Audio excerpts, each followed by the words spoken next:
Мы, депутаты, участвуем в акции «Цветы Победы».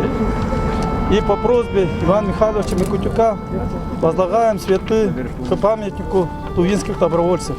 Во время Второй мировой войны только по официальным данным в концлагерях, лагерях смерти еврейских гетто и тюрьмах содержалось 18 миллионов человек. Каждый пятый узник концлагерей был ребенком. В Туве живут 3 бывших узников фашистских концлагерей.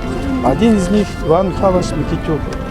Иван Михайлович Микитюк родился 16 августа 1937 года в поселок Яремча Станиславской области, нынче Ивано-Франковская. Когда началась война, ему было 4 года с малых лет.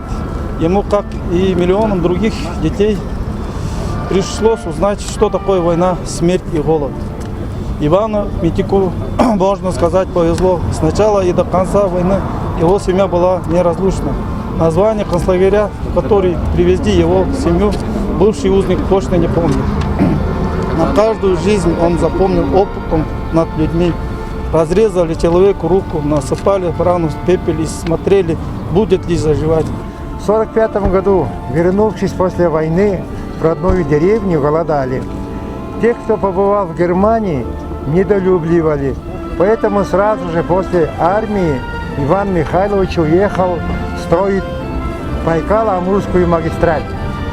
А потом познакомился с геологами, работавшими над месторождением асбеста в районе Усинска. Смышленого парня без вредных привычек заметили и пригласили работать в Туву.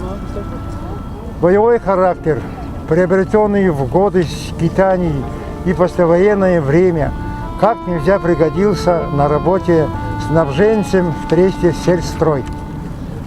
На пенсию Иван Михайлович ушел с шубной фабрики, которая еще работала в 90-е годы.